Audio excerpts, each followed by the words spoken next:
We don't know the names of those whose lives were viciously torn from them. Less than 24 hours ago, there is much grief that is named and even more that is unnamed.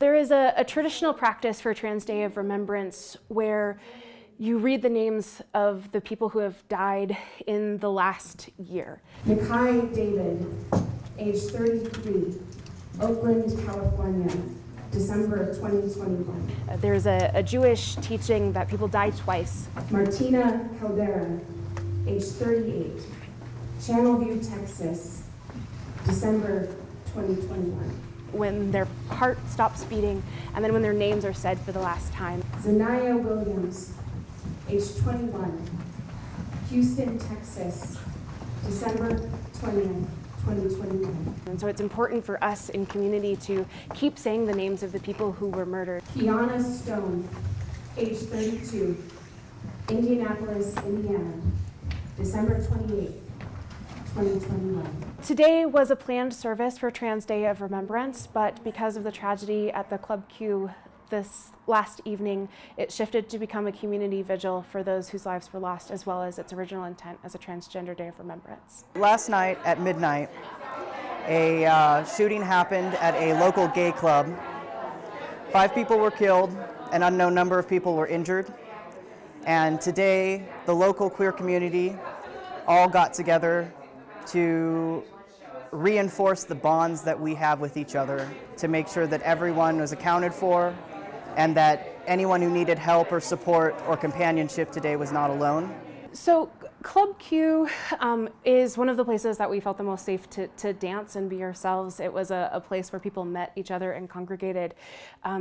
It will be closed for I don't know how long, and it is a devastating loss for this community. There are places for us to be. There are queer-owned businesses and allies who are deliberately holding space, and faith leaders who, especially in the face of this tragedy, are making themselves known as I am on the side of LGBTQ people. I am here for you, and are even if they had been covert about that previously, they're coming out now as allies so that queer people know where they can go to be safe. And so it is a devastating loss because not everyone feels safe in this faith space, and there aren't many places, but the places that there are precious. I would really just want people to leave this event knowing that we need allies.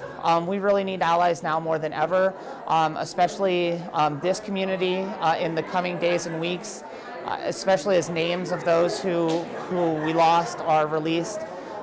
We need allies, and that means more than just having a rainbow sticker somewhere in your office or putting a helpful, supportive Facebook post. We need to recognize a lot of the anti-trans and just anti-queer rhetoric that we've been experiencing, not just in this country, but in this community, speaking out against that. And my hope is that there is a relationship that can be built. For a lot of folks who are straight allies, especially in faith communities, there's going to be a lot of sitting down and shutting up that needs to happen because the community needs to be able to name for themselves what their needs are, and then it's our job to respond to that, not for us to come in with any kind of agenda and say this is what you need, but actually be in community and relationship with the folks who are needing care, so that way we know that the care that we are giving is what's actually called for in that moment. And so if you are uncomfortable with how your pastor preached this morning, or you're uncomfortable with